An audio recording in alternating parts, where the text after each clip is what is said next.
দার্জিলিংয়ের বিখ্যাত toy train.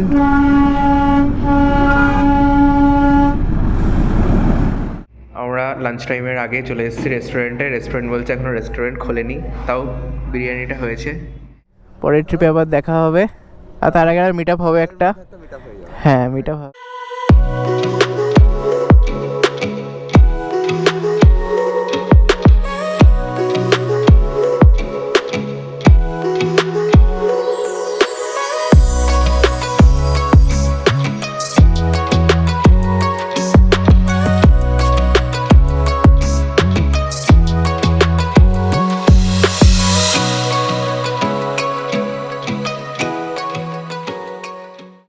Good morning from Darjeeling. তো আজকে আমরা এখান থেকে ইসলামপুর যাব, দার্জিলিং থেকে বেরিয়ে। এখন প্রায় 9:30 বেজে গিয়েছে। আমরা মোটামুটি রেডি হয়ে গিয়েছি, তো এবার বেরিয়ে যাব ব্রেকফাস্ট করে। আর আমাদের দার্জিলিংয়ের রুম ছিল এইটা। ম্যাল থেকে মোটামুটি 200 মিটার মতো ওয়াকিং ডিস্টেন্সে, এখান থেকে 150 থেকে 200 মিটার ম্যাল এখান থেকে। তো ম্যালের খুবই কাছে, মোটামুটি ভালো একটা হোটেল এটা। আর এখানে কিন্তু ফুডিং লজিং ইনক্লুড করে একটা প্যাকেজ থাকে, আর শুধু লজিংয়েরও একটা প্যাকেজ থাকে। তো এটা হচ্ছে রুম। একটা কিং সাইজ বেড আছে, সব অগোছালো এখন যেহেতু আমরা বেরিয়ে যাচ্ছি। একটা টেবিল মতো আছে, একটা সোফা টাইপের আছে। এর একটা রুম, আর এদিকে আর একটা রুম, বাট ওয়াশরুম একটা এখানে। এটা হোমস্টে, আর হোটেলটা ওদের ওইদিকে আছে। আর এই যে রোডটা আছে, এই রোডটা সোজা মেলে চলে যাচ্ছে এই দিক দিয়ে। আর এটা রুম আমাদের।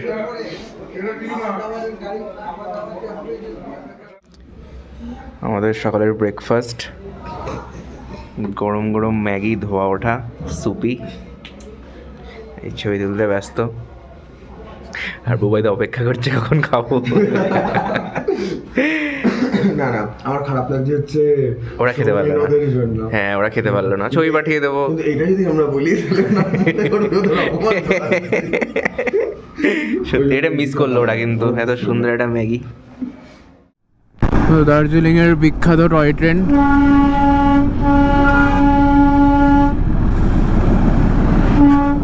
অ্যাটলিস্ট বাড়ি যাওয়ার দিন দেখা পেলাম।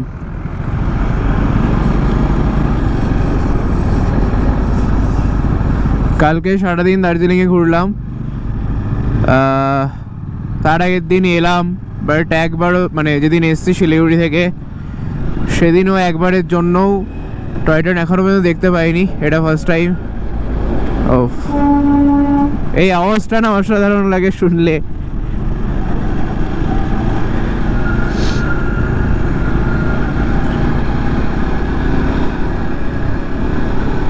তো আমরা শিলিগুড়ি থেকে নামতে শুরু করেছি, এখন হালকা হালকা রোদ উঠেছে। জানি না নেমে যাওয়ার সময় কপালে একটুখানি হলেও কাঞ্চনজঙ্ঘা আছে কি না। মানে কাঞ্চনজঙ্ঘা তো দূরের কথা, একটা ঠিকঠাক করে একটা পাহাড়ের ভিউ আমরা দেখতে পাইনি, যেরকম নর্থ বেঙ্গলের যে আসল বিউটি। তো রোদ তো উঠছে, বাট মেঘ কাটছে না। তো দেখা যাক। এখনো কার্শিয়াং আছে সামনে, আর আমরা এখন আছি সোনাডাতে। দেখো সামনে কিরকম মেঘ, মেঘ এখনো কাটেনি। রোদ উঠলেও রোদের এতটাও ইয়ে নেই যেটাতে মেঘ কেটে যাবে পুরোপুরি।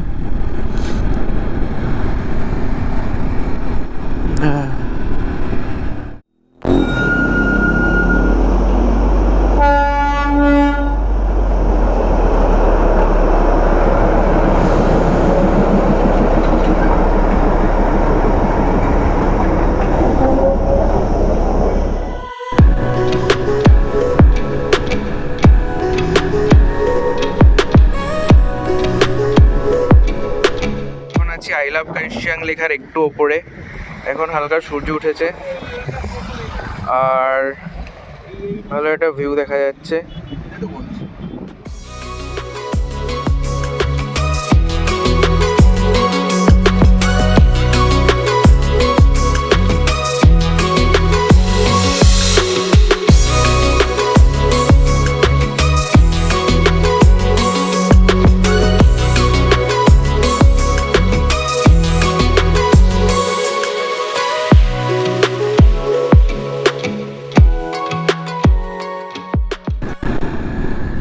তো আমরা পাহাড় থেকে নেমে পড়লাম, আর এখান থেকে শিলিগুড়ি 22 কিলোমিটার।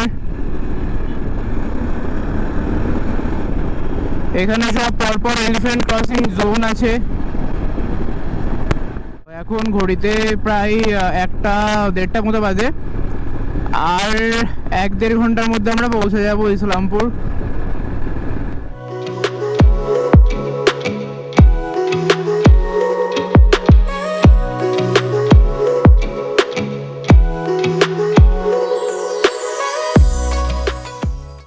বাজে আমরা ইসলামপুর থেকে বেরোচ্ছি। কালকে এখানে ছিলাম, এটা হচ্ছে রামগঞ্জ ইসলামপুরের, আর এখান থেকে কৃষ্ণনগরের ডিস্টেন্স অ্যারাউন্ড 400 কিলোমিটার, একটু কম হবে 1-2 কিলোমিটার। তো এই দাদার এখানে ছিলাম কালকে, আর বেশি দাঁড়ানোর প্ল্যান নেই আজকে, যত ট্রেনে বেরিয়ে যেতে পারি বেরোবো, ফুয়েল আপ করে বেরিয়ে যাব।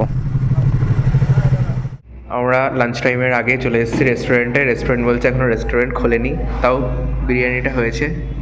এখানে মাটন বিরিয়ানি আছে, আর এই মালটা কিছু খাবে না, ওয়াটার ফাস্টিং, বুঝলাম। টেস্ট করবে একটুখানি, চলো তাহলে খেয়ে নিই। তো বাইকের লেন দিয়ে অটো পার হচ্ছে টোল গেট দিয়ে, 2 হুইলার লেন লেখা থাকে কিন্তু টোলে, সালা ওখান দিয়ে অটো পার হয়ে গেল টোল না দেওয়ার জন্য। নিয়ে যাচ্ছে পুরো ভর্তি করে প্যাসেঞ্জার। তো এখন 1:19 বাজে, আমরা 8:30-9টায় বেরিয়েছিলাম ইসলামপুর থেকে, আর কালিয়াচক মানে যেখানে আমরা খেলাম সেই জায়গাটা পৌঁছেছি মোটামুটি ওই 12:30 নাগাদ, 12:30 নাগাদ। তো মোটামুটি ভালোই টানছি, আর রাস্তায় হালকা হালকা জ্যাম পাচ্ছি, যেগুলো জাংশন পয়েন্ট সেগুলোতে। তো আশা করছি 6টার মধ্যে কৃষ্ণনগর ঢুকে যাব, দেখা যাক। আর এখন প্রচণ্ড গরম, রোদের বিশাল তাপ।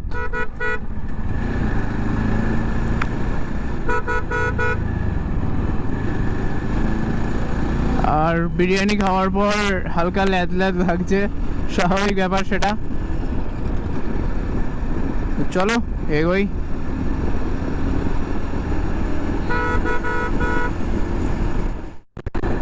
তো এখন বাজে 1:23, আর আমরা ফারাক্কা ব্যারেজ ক্রস করছি। যতবার শিলিগুড়ি থেকে বা ইসলামপুর থেকে আমরা কৃষ্ণনগর দিকে ফিরেছি, এই টাইমের মধ্যে ফারাক্কা ব্যারেজ কখনো পৌঁছায়নি।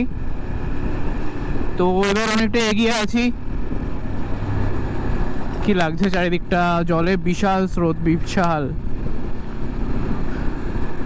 আর অনেকটাই জল বেড়েছে, অনেকটা জল বেড়েছে।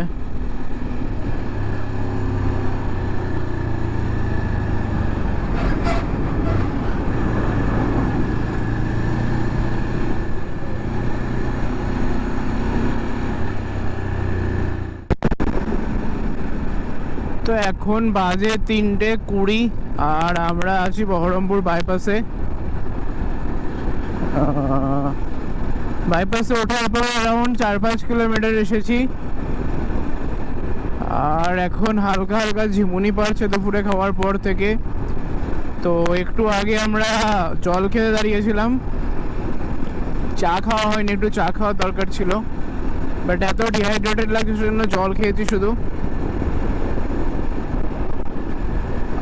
আর এই রোদটা পড়ে গেলে তারপরে একটু ঠিক লাগবে, তবে বেশিটা বাকি নেই, রোদ পড়তে পড়তে হয়তো বাড়ি পৌঁছে যাব। একদম ডিরেক্ট চোখে সানলাইটটা পড়ছে, তো সেই জন্য ভালোই ঘুম ঘুম পাচ্ছে, চোখ বন্ধ হয়ে যাচ্ছে মাঝে মধ্যে, বন্ধ হওয়ার মতো হচ্ছে, বন্ধ হচ্ছে না। আর 95 কিলোমিটার মতো আছে কৃষ্ণনগর। চলো পৌঁছাই বাড়ি।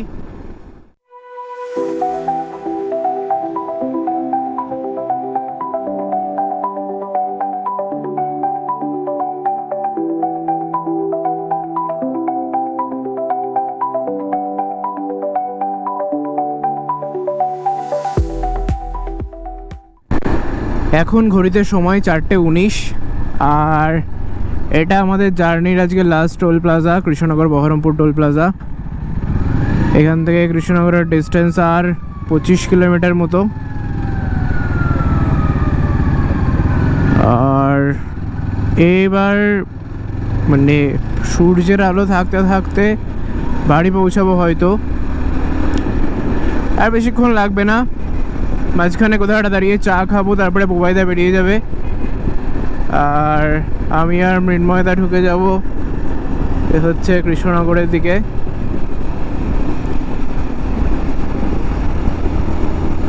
তো এবারে ট্রিপটা মিলিয়ে মিশিয়ে মোটামুটি ভালোই কেটেছে। হয়তো ভালো ভিউ আমরা পাইনি যেটা এক্সপেকটেশন নিয়ে গিয়েছিলাম, বাট সবার মধ্যে যে একটা বন্ডিং তৈরি হয়েছে, তো সুন্দর একটা রাইড হয়েছে সবাই মিলে, এটাও একটা পাওয়া। অনেক না পাওয়ার মধ্যে এটাও একটা বড় পাওনা।